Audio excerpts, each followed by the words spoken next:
The Harper estate on Long Island shines like a magazine cover. Lena Cole stands beside Sebastian Harper, wearing a wedding dress that costs more than her mother's entire year of care. She smiles because she must. This marriage is not a love story. It is a deal. 10 generations of Harpers have produced one male heir per generation, and Sebastian is the last. A top specialist tells the family his chance of fathering a child is under 1%. The Harpers want heirs. Lena wants money for her mother's treatment. So they sign a contract, and the wedding begins. A relative in a silver gown steps forward with a champagne glass. Doris Harper smiles like she is about to bite. To the bride, Doris says loudly, "Mrs. Harper, what luck you have. Even if you never have children, you will live like a queen." Whispers ripple. Lena hears the poison hiding under the praise. Doris tilts her head at Lena. "Let us be honest, darling. Trying to climb with your belly is like trying to win the lottery with a torn ticket." Lena's fingers tighten on her glass. She looks to Sebastian. Sebastian steps in front of her, voice controlled. "Doris, watch your mouth. Lena is my wife." Doris shrugs. "I am only saying what everyone thinks. 10 generations, one line. It ends here." Marcus Harper, the patriarch, rises from the head table. His voice is calm, but the room obeys it. "Enough," Marcus says. "This is my son's wedding. Anyone who cannot respect it can leave." Doris forces a laugh, backs away, and the party pretends nothing happened. Lena keeps smiling until the photos end, until the music swallows the tension, until the doors close upstairs. In their private suite, the silence finally settles. Lena stands by the window. "I know what they think of me," she says. "I know this is a trade." Sebastian loosens his tie, face unreadable. "This family is cruel when it is scared," he says. "They are scared. And you?" Lena asks. "Are you scared too?" Sebastian pauses. "Hope is irresponsible," he says. "I live with a diagnosis. 1% does not leave your head." Lena swallows. Her mother's bills do not leave her head either. "This marriage is a deal," she says. "I will not ask you to pretend." Sebastian studies her, then nods once. "I will not let them humiliate you," he says. "That is what I can promise." Lena lets out a slow breath. "A contract and your promise," she says. "Fine." Sebastian turns off the light. "Sleep," he says. In the dark, Lena presses a hand to her flat stomach and wonders what it would feel like to be wanted for more than a bargain. Life in the Harper mansion is quiet, clean, and judging. Agnes Harper runs the house like a commander. Sebastian comes and goes like a ghost in a tailored suit. Lena tells herself she can handle cold politeness as long as her mother gets treatment. 3 months pass. Then Lena wakes up sick. Coffee turns her stomach. Perfume makes her gag. She tells herself it is stress, until she buys a pregnancy test in a hoodie and hides in her bathroom. 2 lines appear. She takes a second test, then a third. 2 lines every time. Lena walks into Sebastian's study with the stick in her hand. He looks up, alert. "I think I am pregnant," she says. Sebastian stands so fast his chair scrapes. He stares at the test, throat working. "This is not a joke," he says. "It is not," Lena whispers. They go to the hospital immediately. Sebastian refuses to let her walk alone. He makes calls. Doors open. A doctor appears. The ultrasound screen flickers. The technician leans closer, then smiles. "There are 2, she says. Lena grips the bed. 2, she repeats, shocked. The doctor arrives with the report. "Congratulations," he says. "You are expecting twins." He glances again and adds, amused. "And both look like boys." Sebastian stares like the world has rewritten itself. Then he pulls Lena into a tight, shaking hug. "We have sons," he says, voice breaking. News hits the family like a bomb. Marcus arrives first, jacket half on, eyes bright with disbelief. He reads the report twice, then looks at Lena. "Thank you," he says, and it sounds like a vow. Agnes arrives next, breathless. She grabs Lena's hands. 2 boys. She whispers, then laughs and cries at once. "My dear, you are a miracle." On the way out, Doris appears, smiling too sweet, smiling too sweet. "I heard the news," she says. Sebastian steps between them. "You are not part of this," he says, cold. In the car, he turns to Lena, voice low and fierce. "From now on, no one gets near you unless I allow it." Lena looks out the window, stunned. She is the same woman, but the bargain has changed. Now she is not just a wife. She is the future of the Harper line. The next morning, Lena wakes to the smell of soup. In the kitchen, Agnes Harper wears an apron and stirs a pot like it is a sacred ritual. Sit, Agnes orders, then catches herself. Sit. She repeats, softer. Eat. Lena blinks. Where is the chef? She asks. I fired him for the week. Agnes says. Too much salt. Marcus enters, sees the apron, and looks genuinely confused. Sebastian follows, phone in hand, already canceling trips. I am not leaving the city. Sebastian says. Not now. By noon, the mansion turns into a command center. A nurse arrives. A nutritionist arrives. A security chief arrives and maps Lena's walking routes like she is a national treasure. A new room appears overnight. Soft colors, air purifier, medical monitor, snack drawer labeled emergency. Lena stands in the doorway. This is a hospital suite. She says. It is a bedroom with support. Sebastian corrects. Do not call it a hospital suite. It will scare you. Agnes beams. Insane is safer. She says. That night, Sebastian kneels by the couch with a parenting book. He places his hand on Lena's belly, still small, still unreal. Hello. He says solemnly. I am your father. I am very serious about you. Lena bursts out laughing. They are the size of grapes. She says. Sebastian narrows his eyes at her stomach. Do not bully your mother. He tells the babies. A kick answers him. Sebastian freezes, then looks up, offended. They hit me. He says. Lena laughs again, and for a second the mansion feels warm, not hostile. Later, Lena wakes and finds Sebastian in the chair beside her bed, watching her breathe. His voice is quiet, stripped of pride. I am scared. He admits. 1% stays in your head. Lena reaches for his hand. You are here. She says. That matters. Sebastian squeezes her fingers gently. Sleep. He says. I will keep watch. Lena closes her eyes. Outside, the estate is quiet. Inside, the Harpers build a shrine around her, and she begins to feel safe. By month 5, Lena waddles. By month 6, she negotiates every step like a business deal. The twins kick constantly. They kick when she eats. They kick when she rests. They kick the second Sebastian speaks, as if they already have opinions. Lena grabs Sebastian's hand and presses it to her belly. Feel that. She says. A hard thump hits his palm. Sebastian stares, stunned. They are strong. He says. They are your sons. Lena says. Of course they are dramatic. Agnes hovers with snacks and charts. Marcus arrives daily with a new list of baby names. Father. Sebastian says, scanning the list. You cannot name a baby Marcus II. That is not a name. That is a warning. Marcus frowns. It is legacy. He insists. Lena laughs. I vote for something normal. She says. Noah and Ethan. Short. Safe. The overprotection escalates. Sebastian installs motion lights. He carpets stairs. He bans perfume. When Lena sneezes once, he reaches for his phone. Do not call the doctor. Lena says, grabbing his sleeve. It is one sneeze. Sebastian hesitates, then nods. Fine. He says. But I am watching you. One night, Lena craves strawberry cake. She says it out loud without thinking. Sebastian stands immediately. It is late. Lena protests. The clients are demanding.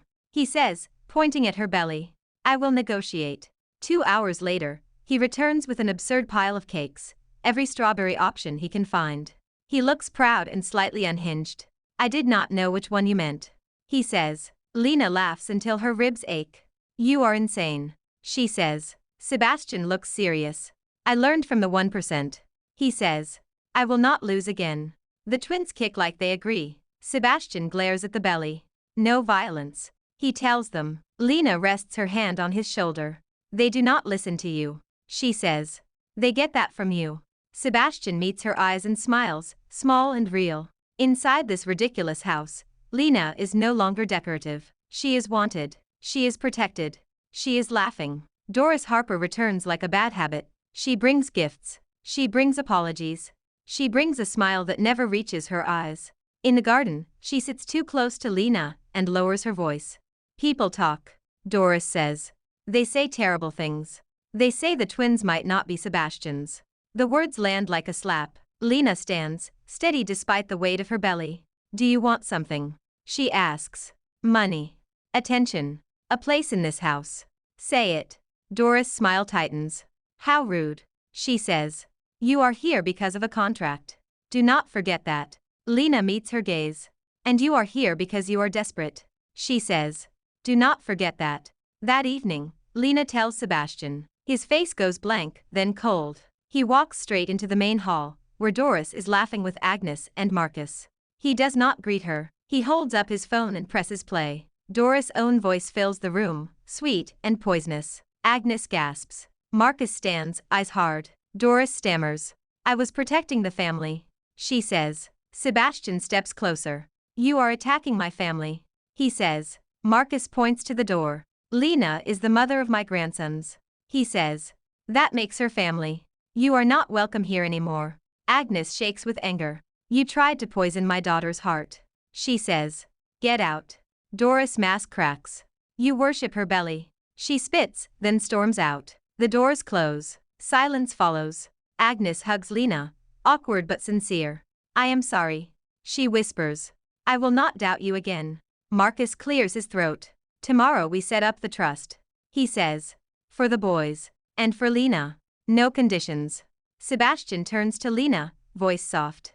You are not temporary, he says. Not to me. Lena feels the last piece of the contract loosen its grip. Doris tried to steal luck. Instead, she pushes the Harpers to choose Lena fully. Once the pregnancy becomes public, the outside world smells money like blood and water. Reporters camp near the Harper gates.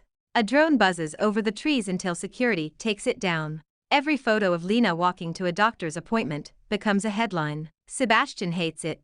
He doubles the guards. He changes routes. He bans Lena from leaving without an escort. Lena tries to laugh it off. I am pregnant, not kidnapped, she tells him. Sebastian looks her dead in the eye. You are both, he says. From their perspective. Then the real threat arrives, wearing a friendly face. A popular lifestyle host, Chloe Barnes, requests an interview about the Harper's new charity wing for maternal health. Agnes loves the idea. A glowing story, a clean narrative, a family blessing. Sebastian says no immediately. This is about Lena, he says. It is not about charity. Marcus hesitates. He dislikes the press, but he understands influence. Agnes insists it will make Lena look beloved, not targeted. Lena surprises them all by saying, let them come. If we hide, it looks like we are ashamed. Sebastian looks at her as if she has just volunteered to fight a bear. He exhales slowly. Fine, he says. But we control everything. Chloe arrives with a camera crew and a smile sharp enough to cut glass. She compliments the estate. She compliments Agnes. She compliments Marcus. Then she turns to Lena, eyes bright. America loves a miracle, Chloe says. Tell us how it feels, being the woman who saves a legacy. Lena keeps her voice even. It feels like morning sickness, she says. And foot swelling. And a lot of people suddenly having opinions. The crew laughs. Chloe laughs too, but her eyes do not soften. During a break, Chloe pulls Lena aside near the library. Her voice drops, friendly and confidential. I know what happened at the wedding, she murmurs. I know about Doris. I know the family doubted you. It must be hard, living under that pressure. Lena stiffens. Why are you telling me this? She asks. Chloe smiles. Because people love an underdog, she says. If you admit they treated you badly, the audience will adore you. And the Harpers will look human. It is a win. Lena hears the trap in the word admit. She hears a knife hidden in a microphone. Sebastian appears behind Chloe like a shadow. His voice is calm, but it carries a warning. The interview is over, he says. Chloe laughs lightly. Mr. Harper, I am only chatting. Sebastian holds her gaze. You are fishing, he says. And I am done feeding you. Chloe lifts both hands. Of course, she says. Do not worry. This will be a beautiful story.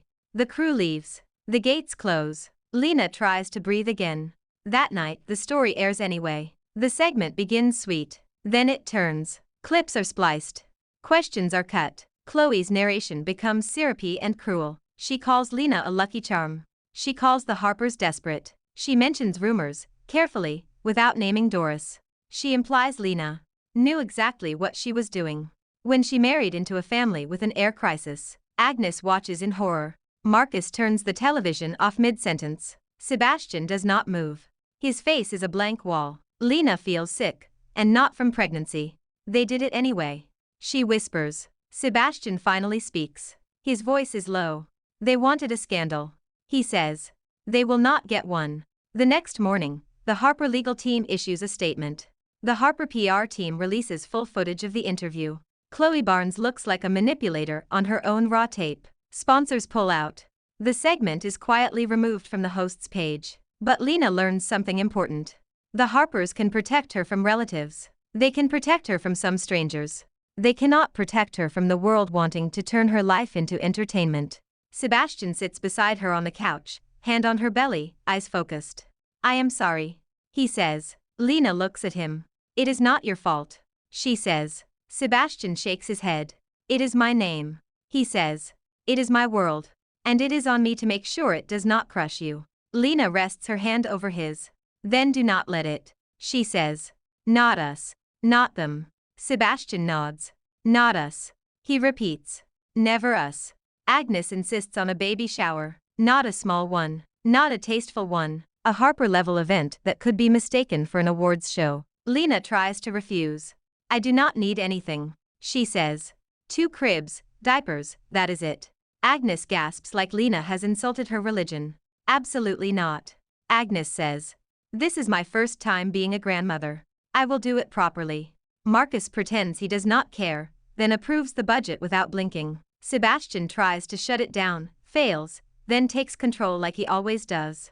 If we do this, Sebastian says, we do it safely. No strangers near Lena. No surprises. No chaos.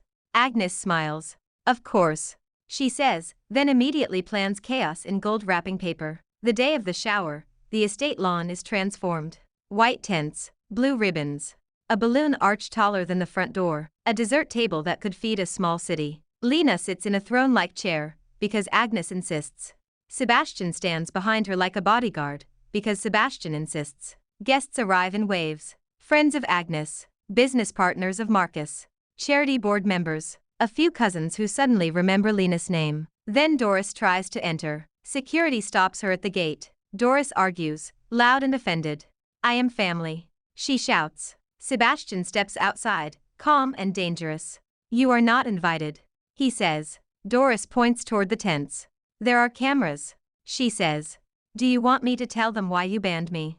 Do you want me to tell them what your wife really is? Lena hears the shouting from across the lawn. She stands slowly, belly heavy, heart steady. She walks to the edge of the porch. Sebastian notices and moves toward her. Lena, go back inside, he says. Lena keeps going. No, she says.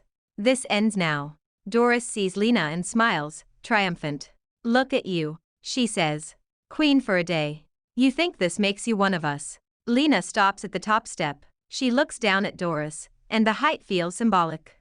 You wanted to embarrass me at my wedding, Lena says. You wanted to poison my pregnancy.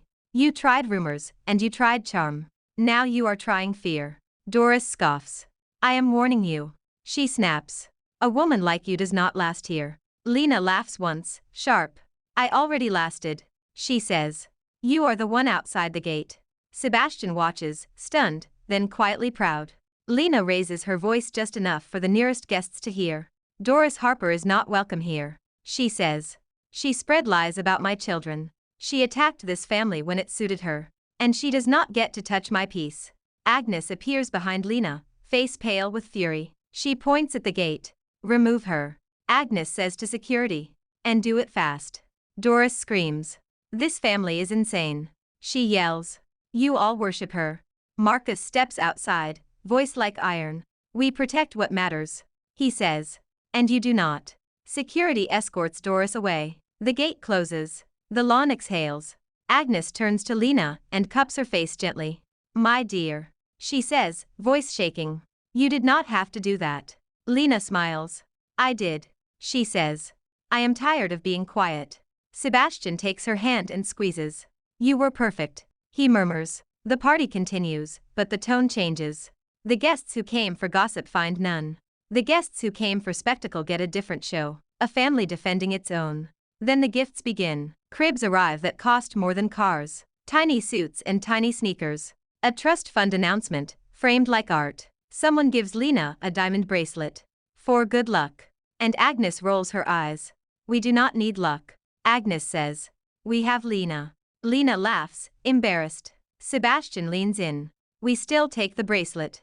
He whispers. Just in case.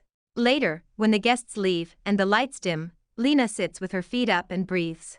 Her back hurts. Her heart feels full. Agnes sits beside her, tired but happy. I was wrong about you at first. She admits. I let fear make me cold. I will spend the rest of my life making it up to you. Lena nods. Just be here, she says. That is enough. Sebastian watches them both, quietly. In his eyes, the Harper dynasty is no longer a curse.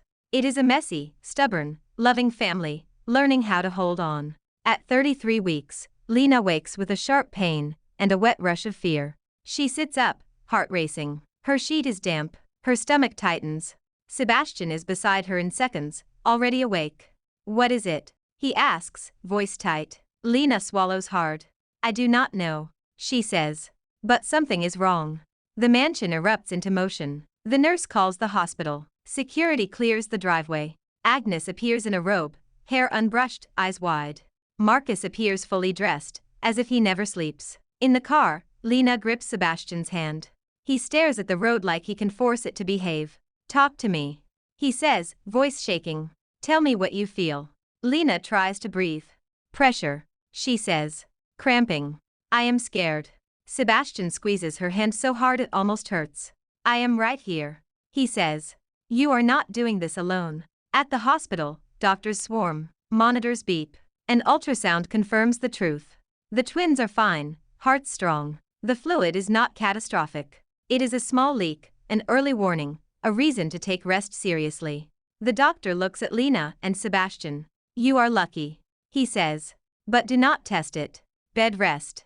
Now. Sebastian nods like a soldier. Understood, he says. In the quiet after, Lena lies in the hospital bed, exhausted and shaky. Sebastian sits beside her, head lowered. His shoulders tremble once, then again. Lena reaches out. Sebastian, she whispers. He looks up, eyes red. I thought, he says, voice breaking. I thought I was going to lose you. And them. And I would deserve it, because I waited so long to believe. Lena swallows. You do not deserve that, she says. Sebastian shakes his head. 1% taught me to expect pain, he says. It trained me. So when I met you, I treated you like a temporary solution. A contract. A plan. He takes a shaky breath. But you are not a plan. You are my wife. And when I saw you scared in that bed, he presses a hand to his chest. It felt like my heart tore. Lena blinks back tears. You have been here, she says. You protected me. You changed. Sebastian nods. I changed because of you, he says. You did not just give me sons. You gave me a reason to stop living like I am already punished.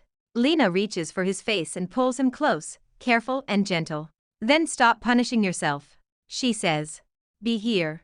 Love us. Let that be enough. Sebastian closes his eyes and leans into her touch. It is enough, he whispers. It is everything.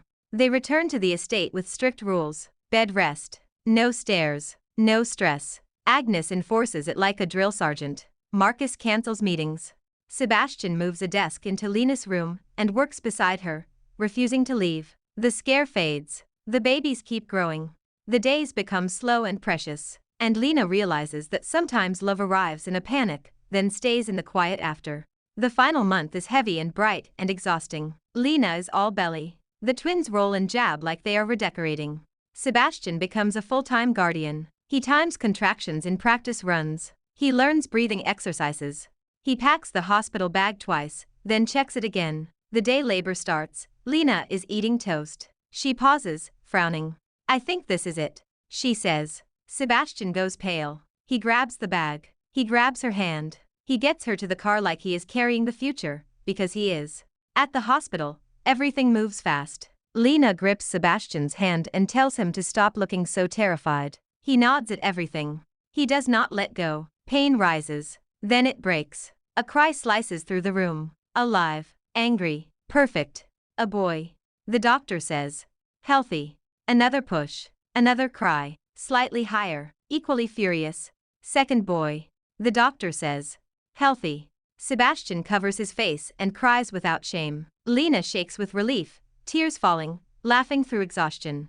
The twins are placed on her chest, warm and real. Sebastian leans in, voice broken. You did this. He whispers. You gave us this. Outside, Agnes cries openly. Marcus exhales like he has been holding his breath for decades. When they finally enter, Agnes looks at the babies and whispers, My boys. Marcus stands at the foot of the bed and says softly, Welcome home. Back at the estate, the mansion fills with flowers and gifts and quiet joy. Sebastian changes diapers with grim focus. He rocks both babies at 3 a.m. and hums off-key. He smiles like he cannot believe he is allowed to be happy. One evening, Marcus places a folder on the nursery table. Trust documents, he says. For the twins. He looks at Lena. And for you. Permanent. No hidden clauses. Sebastian sits beside Lena and takes her hand. I am sorry, he says. For the distance. For making you feel like you had to earn your place here. Lena leans into him. You were scared, she says. Sebastian nods. I still am. He admits. But now I am scared of losing what I love. He meets her eyes. I love you. And I love them. I will prove it every day. Lena rests her head on his shoulder. The twins settle. Agnes and Marcus hover nearby, ridiculous and tender. A bargain brought Lena into this house. But love keeps her here. And for the first time, she believes in luck. A year passes, messy and bright. The twins grow into loud little kings of the Harper estate. Noah and Ethan, after weeks of argument, and after Marcus finally admits he does not want his grandsons to sound like legal documents. Noah laughs first. Ethan walks first. Both learn to say, Mama. And then, Dada. Just to watch Sebastian melt. Sebastian changes more than diapers. He becomes soft in places no one else gets to see. He learns to cook pancakes badly. He learns to lose arguments on purpose when Lena is tired. He learns to smile in photos without looking like he wants to fire the camera. Agnes becomes the kind of grandmother who brings snacks everywhere and calls it strategy. Marcus pretends he is stern, then lets the boys crawl onto his lap and grab his tie. The mansion fills with the sound of tiny feet and tiny chaos. On the twins' first birthday, Agnes plans another spectacle. This time, Lena lets her, because it no longer feels like a performance. It feels like celebration. There are blue balloons again. There is cake again. There is laughter that does not hide knives. Even some relatives attend with careful manners. They keep their opinions to themselves. They learned. Lena stands on the porch with Sebastian, watching Noah try to eat frosting with his whole hand, while Ethan attempts to climb Marcus like he is a mountain. Sebastian wraps an arm around Lena. His voice is quiet. Do you ever think about the wedding? He asks. Lena laughs softly. Sometimes, she says. I remember feeling like I was walking into a cage. Sebastian nods. I remember thinking I did not deserve anything good. He says. And then you walked in anyway. He turns to her. I want to promise you something. Not a contract. Not a duty. A promise. Lena looks at him. Say it, she says. Sebastian takes her hand, squeezing gently. I choose you, he says. Every day. Even when it is hard. Even when I am scared. I choose you. And I will make sure our sons know what that means. Lena feels her throat tighten. She smiles anyway. Then I choose you too, she says. Even when you buy 20 strawberry cakes. Sebastian laughs. That was responsible. He argues. Lena bumps his shoulder. It was ridiculous, she says. And I loved it. Down on the lawn, Agnes waves at them, calling. Come take photos. Marcus pretends to groan, then smiles. The twins squeal. Lena steps forward, and the sunlight warms her face. A year ago, she was a contract bride, a woman judged, mocked, and measured. Now she is the heart of this house. Not because she carried heirs, but because she stayed, and she loved, and she refused to be quiet about her worth. Luck did not save her. She did. And the Harpers, in their stubborn way, learned to love her back. Thanks for watching. Follow for more romance stories.